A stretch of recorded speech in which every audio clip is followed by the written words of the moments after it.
Ninth class के बच्चों, आज आपको ज्योग्राफी में सेकंड लेसन पढ़ाएंगे। इसका नाम है भारत का भौतिक स्वरूप। ठीक है, देखिए, भारत विभिन्न स्थलाकृतियों वाला एक विशाल देश है। यहाँ हर प्रकार की स्थलाकृतियाँ पाई जाती हैं, जैसे पर्वत, मैदान, मरुस्थल, पठार, द्वीप समूह, इस तरह की स्थलाकृतियाँ होती हैं।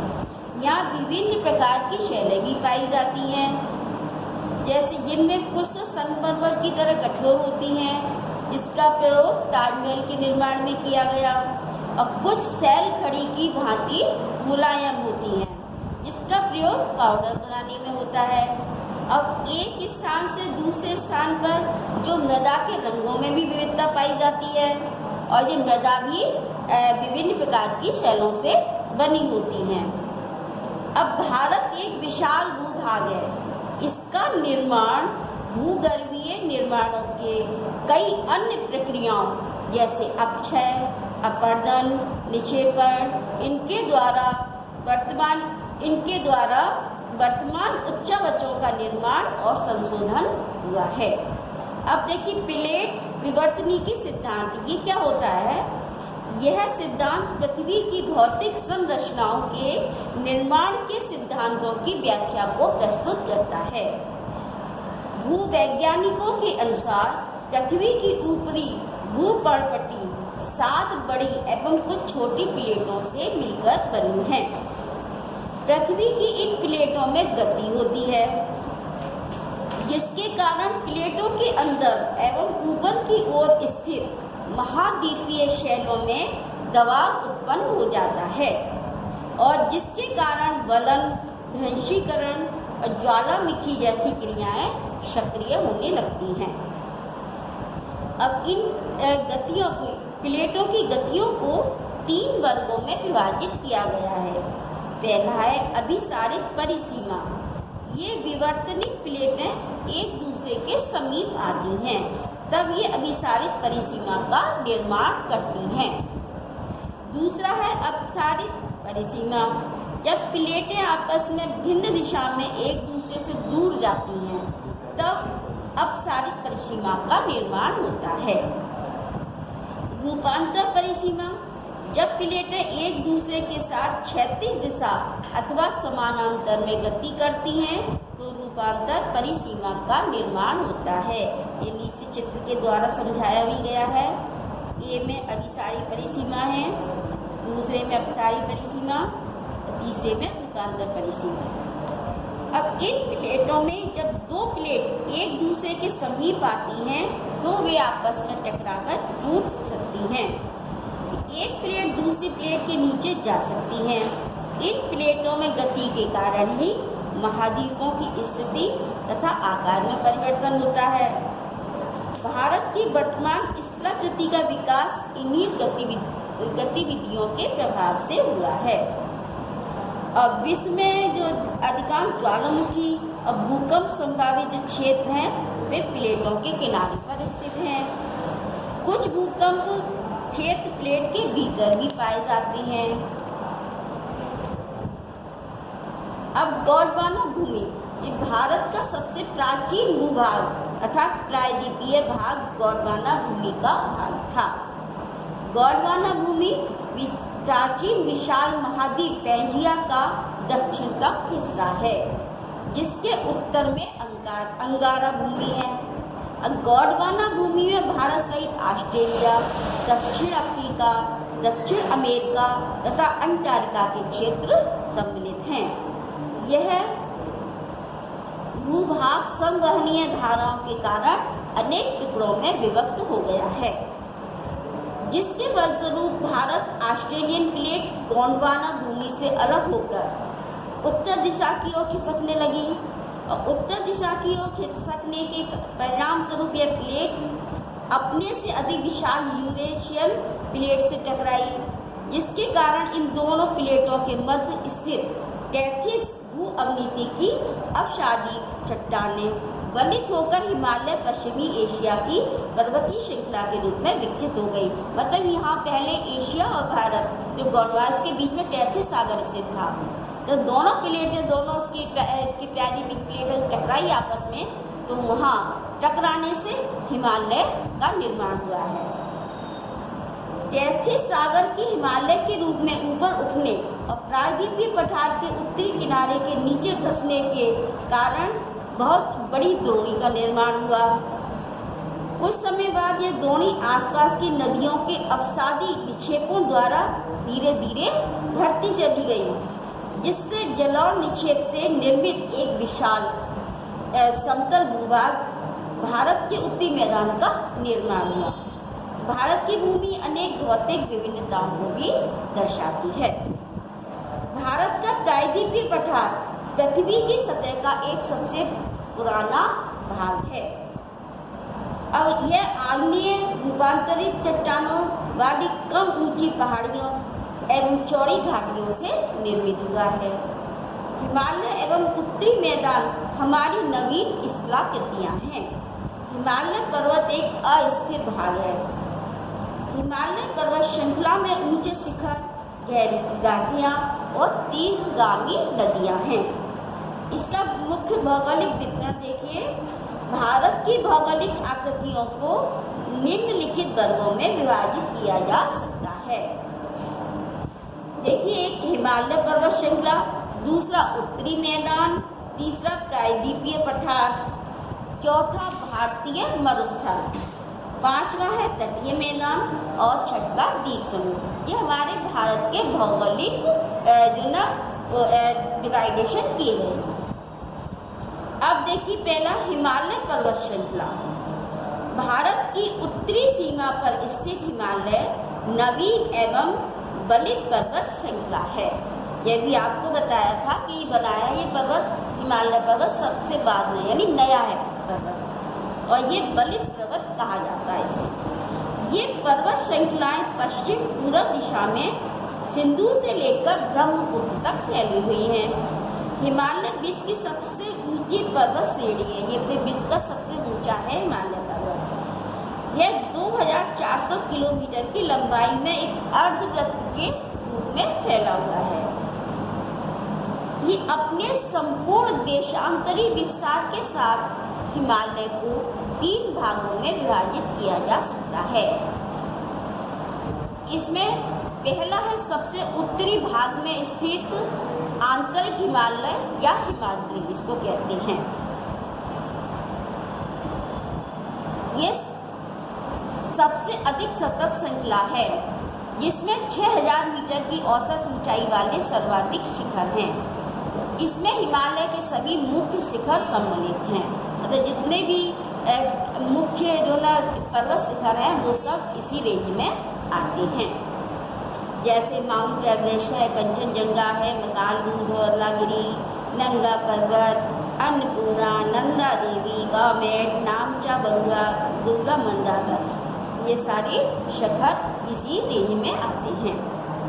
महान हिमालय के भाग का क्रोट ग्रेनाइट का बना है। ये सदैव, ये यहाँ की जो श्रृंखला वो सदैव बर्फ से ढकी रहती हैं। यहाँ से ही हिमानियों का प्रवाह होता है। महान हिमालय या हिमाद्री के दक्षिण में जो श्रृंखला है वे सबसे अधिक असमान है, जिसे हम हिमाचल या निम्न हिमालय के नाम से भी जाना जा सकता है। यह संपीड़ित तथा पर्वतीय शैलों के द्वारा इसका निर्माण हुआ है। अब इसमें वीर बंजार श्रृंखला सबसे लंबी और सबसे महत्वपूर्ण श्रृंखला है। धौलाधर, महाभारत श्रृंखलाएं भी यहाँ की महत्वपूर्ण है। इसी श्रृंखला में कश्मीर की घाटी, हिमाचल के कांगड़ा एवं कुल्लू की घाटियाँ स्थित हैं। इसलिए इस क्षेत्र को पहाड़ी नगरों के लिए भी जाना जाता है। हिमालय की सबसे बाहरी श्रृंखला को शिवालिक कहते हैं। इसकी चौड़ाई 10 से 50 किलोमीटर है, ऊंचाई 900 से 1100 मीटर के लगभग बीच है। ये श्रृंखलाएं उत्तर में स्थित मुख्य हिमालय की श्रृंखलाओं से नदियों द्वारा लाए गए अवसादों से ये निर्मित है। ये घाटियाँ बजरी और जलोढ़ की मोटी परत से ढकी हुई हैं। निम्न हिमालय का शिवालिक के मध्य में स्थित जो लंबवत घाटियाँ है वह दून के नाम से जानी जाती है, जिसमें देहरादून, कोटलीदून और पाटलीदून ये आती हैं। अब उत्तर दक्षिण के अतिरिक्त हिमालय को पश्चिम से पूर्व तक स्थित क्षेत्रों के आधार पर भी विभाजित किया गया है।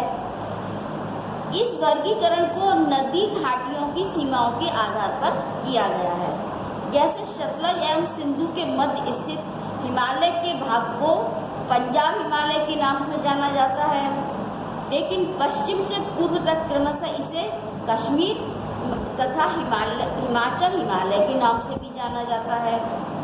सतलज तथा काली नदियों के मध्य स्थित हिमालय के हिस्से को कुमाऊं हिमालय के नाम से जाना जाता है। काली तथा तिस्ता नदी नेपाल हिमालय का और तिस्ता तथा दिहांग नदियां असम हिमालय की सीमा को निर्धारित करती हैं। अतः सभी हिमालय को नदियों के आधार पर नाम से उनको पहचाना जाता है। अब ब्रह्मपुत्र नदी हिमालय की सबसे पूर्वी सीमा निर्धारित करती है और ये दिहांग महाखंड के बाद हिमालय दक्षिण की ओर एक तीखा मोड़ बनाते हुए भारत की पूर्वी सीमा के साथ विस्तृत हो जाता है। इन्हें पूर्वांचल या पूर्वी हिमालय के नाम से, पहाड़ियों के नाम से भी जाना जाता है। पूर्वांचल में पटगोई, नागा, मिजो तथा मणिपुर आदि पहाड़ियाँ सम्मिलित है। ये देखिए एक्स्ट्रा शॉट में देखिएगा, हिमालय की उत्पत्ति तैथिस सागर में द्वार पड़ने से हुई। तैथिस सागर को हिमालय का गर्भगृह या जन्म स्थल भी कहा जाता है, जो भी आपको हमने समझाया था। दूसरा देखिए, हिमालय का सर्वोच्च शिखर यानी सबसे हाईएस्ट शिखर है वो माउंट एवरेस्ट है और जो नेपाल में है। और भारत का सबसे ऊंचा जो शिखर है वो K2 गॉडविन ऑस्टिन है, जो कराकोरम पर्वत श्रेणी में ही स्थित है। समुद्र तल से इसकी ऊंचाई 8,611 मीटर है। माउंट एवरेस्ट की ऊंचाई 8,848 है। ठीक है। भारत में से जो दूसरी सबसे ऊंची चोटी है वो कंचनजंगा है। मतलब भारत की सबसे पहली है K2 और दूसरी है कंचनजंगा, जो सिक्किम और नेपाल की सीमा पर स्थित है। देखिए, हमारे जो महान हिमालय से कुछ हिमानियाँ निकलती हैं और कुछ वहाँ दर्रे भी हैं। तो हिमानियाँ हैं गंगोत्री, यमुनोत्री, पिंडारी। आप सुना गंगोत्री से तो गंगा नदी का उद्गम हुआ है और यमुनोत्री से यमुना नदी का। ये हमारी प्रसिद्ध नदियाँ हैं। और दर्रे देखिए, जोजिला, नाथुला और सिप्टीला, ये दर्रे हैं। अब भारत के जो ना राज्यों को भी समझ लेते हैं जहाँ ऊंचे पर्वत शिखर स्थित हैं। जैसे जम्मू कश्मीर, इसमें नंगा पर्वत है। सिक्किम में कंचनजंगा है। उत्तराखंड में नंदा देवी कामेट है। नामचा बरुआ में जे है अरुणाचल प्रदेश। ठीक है। अब हम मंसूरी, ये आप पढ़ते हैं उत्तरी मैदान के बारे में पढ़ेंगे। उत्तरी मैदान का निर्माण सिंधु, गंगा और ब्रह्मपुत्र तथा इनकी सहायक नदियों से हुआ है। ये मैदान जलोढ़ मृदा से निर्मित है।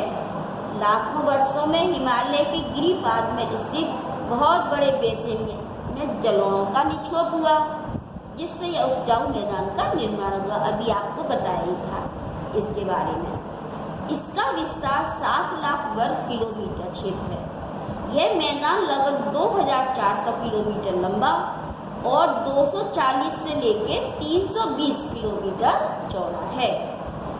यह बहुत ही सघन जनसंख्या की बसावट वाला भौगोलिक क्षेत्र है। मतलब यहाँ पर जो जनसंख्या बहुत ही सघन है।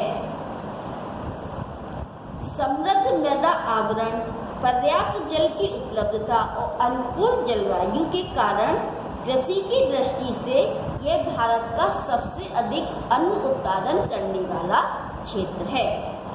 मैदान से संबंध उत्तरी पर्वतों से आने वाली नदियां निक्षेपण कार्य में लगी हुई हैं और नदी के निचले भागों में ढाल कम होने के कारण नदी की गति कम हो जाती है, जिसके कारण नदीय द्वीपों का निर्माण होता है। ये नदियाँ अपने निचले भाग में गाद एकत्र हो जाने के कारण बहुत सी धाराओं में विभाजित हो जाती हैं। इन धाराओं को हम वितरिकाएं कहते हैं। उत्तरी मैदान को सामान्यतया 3 उपवर्गों में विभाजित किया गया है। उत्तरी मैदान के पश्चिम भाग को पंजाब का मैदान कहा जाता है। सिंधु तथा इसकी सहायक नदियों के द्वारा बनाए मैदान का बहुत बड़ा हिस्सा पाकिस्तान में स्थित है। सिंधु तथा इसकी जो सहायक नदियां हैं, झेलम, चिनाब, रावी, ब्यास और सतलज, ये सब हिमालय से ही निकलती हैं। मैदान के इस भाग में दोआबों की संख्या बहुत अधिक है। दोआब नदी के 2 नदियों के बीच के स्थान को कहते हैं। गंगा के मैदान का विस्तार घग्गर और तीस्ता नदियों के मध्य है। यह उत्तरी भारत के राज्यों हरियाणा, दिल्ली, उत्तर प्रदेश, बिहार, झारखंड के कुछ भाग तथा पश्चिम बंगाल में विस्तृत है। ब्रह्मपुत्र का मैदान इसके पूर्व में विशेषकर असम में स्थित है। भू आकृतिक भिन्नता के आधार पर उत्तरी मैदानों को 4 भागों में विभाजित किया जा सकता है। नदियां पर्वतों से नीचे उतरते समय शिवालिक की ढाल पर 8 से 16 किलोमीटर चौड़ी पट्टी में गुटिका का निक्षेपण करती हैं। इसे भावर के नाम से जाना जाता है और ये सभी सरिताएं यानी छोटी छोटी जो नदियां हैं इस भावर पट्टी में विलुप्त हो जाती हैं। इस पट्टी के दक्षिण में ये सरिताएं और नदियां पुनः निकलकर फिर आती हैं तथा नम तथा दलदली क्षेत्र का निर्माण करती हैं, जिसे तराई कहा जाता है। कभी यह वन्य प्राणियों से भरा घने जंगलों का क्षेत्र था। बंटवारे के बाद पाकिस्तान से आए शरणार्थियों को कृषि योग्य भूमि उपलब्ध कराने के लिए इस जंगल को काटा जा चुका है। उत्तरी मैदान का सर्वाधिक बड़ा हिस्सा पुराने जलोढ़ का बना है। यह भाग नदियों के बाढ़ वाले मैदान के ऊपर स्थित है। इस भाग को भागर नाम से जाना जाता है। इस क्षेत्र की मृदा में चूनेदार निक्षेप पाए जाते हैं, जिसे स्थानीय भाषा में कंकड़ कहा जाता है। बाढ़ वाले मैदानों के नए निक्षेपों को खागर कहा जाता है। यह लगभग प्रत्येक वर्ष इसका पुनः निर्माण होता है, इसलिए ये उपजाऊ होते हैं और गहन खेती के लिए बहुत ही उपयुक्त होते हैं। अब प्रायद्वीपीय पठार। प्रायद्वीपीय पठार लगभग एक मेज की आकृति के समान होते हैं, जो पुराने क्रिस्टलीय, आग्नेय तथा रूपांतरित शैलों से निर्मित होती हैं। यह गोंडवाना भूमि के टूटने एवं अपवाह के कारण बना था। यही कारण है कि यह प्राचीनतम भूभाग का एक हिस्सा है। यह पठारीय भाग में चौड़ी तथा छिछली घाटियां एवं गोलाकार पहाड़ियां स्थित हैं। प्रायद्वीपीय पठार 2 मुख्य भागों में विभाजित हैं, मध्य उच्च भूमि और दक्कन का पठार। नर्मदा नदी के उत्तर में प्रायद्वीपीय पठार का वह भाग जो मालवा के पठार के अधिकांश भागों पर फैला है, उसे मध्य उच्च भूमि के नाम से जाना जाता है। विंध्य श्रृंखला दक्षिण में सतपुरा श्रृंखला और उत्तर पश्चिम में अरावली से घिरी है।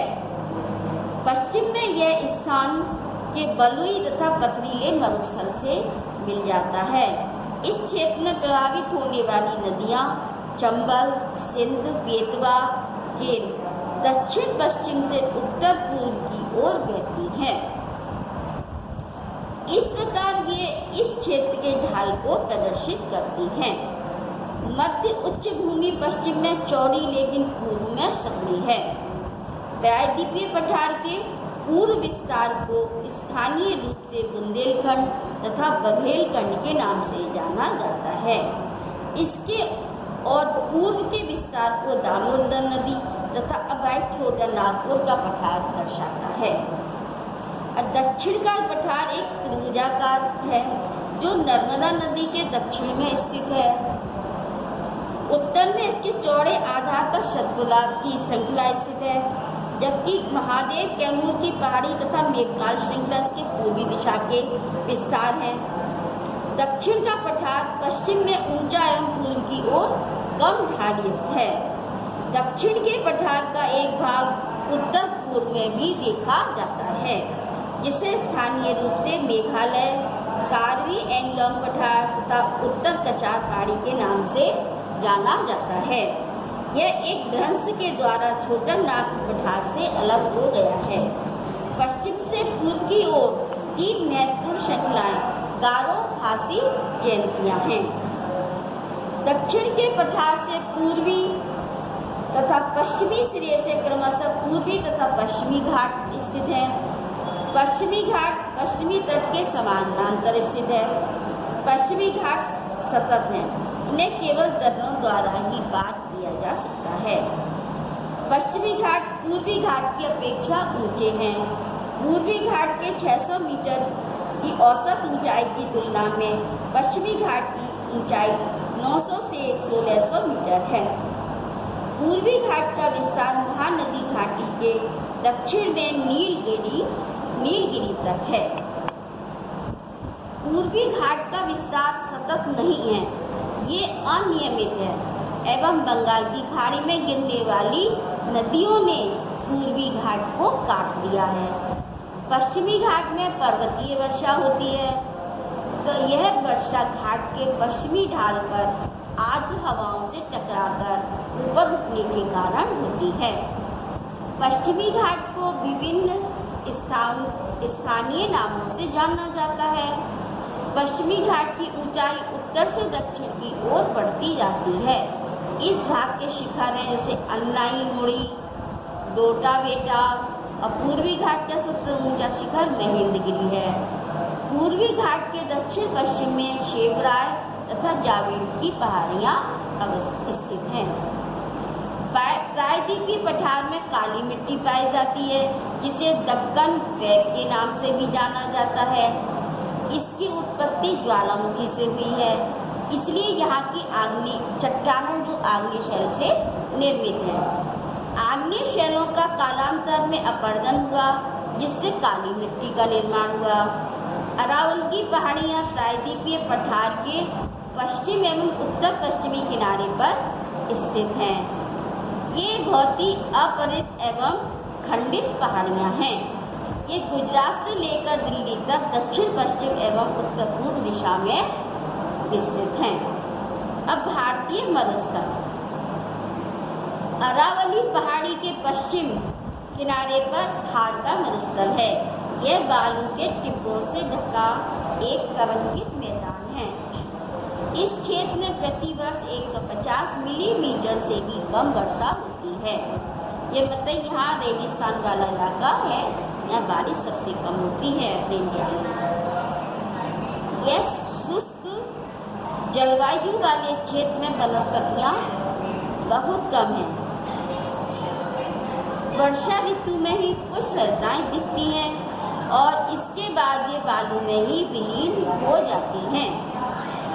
पर्याप्त जल नहीं मिलने से सरिताएं समुद्र तक नहीं पहुंच पाती हैं। केवल लूनी नदी इस क्षेत्र की सबसे बड़ी नदी है। बरकान या अर्धचंद्राकार जो बालू के टीले का विस्तार या बहुत अधिक क्षेत्र में होता है, लेकिन लंबवत टीले भारत पाकिस्तान सीमा के पास प्रमुखता से पाए जाते हैं। अब तटीय मैदान। प्रायद्वीपीय पठार के किनारों पर सक्रिय तटीय पट्टियों का विस्तार है। ये पश्चिम में अरब सागर के किनारे किनारे और पूर्व में बंगाल की खाड़ी के साथ फैली हैं। पश्चिमी तट का विस्तार पश्चिमी घाट व अरब सागर के मध्य स्थित एक व संकीर्ण मैदान है। इस मैदान के 3 भाग हैं। तट के उत्तरी भाग को कोंकण, जो मुंबई और गोवा के मध्य है, और मध्य के भाग को कन्नड़ मैदान और दक्षिणी भाग को मालाबार तट कहा जाता है। बंगाल की खाड़ी के साथ बहुत विस्तृत मैदान चौड़ा और समतल है।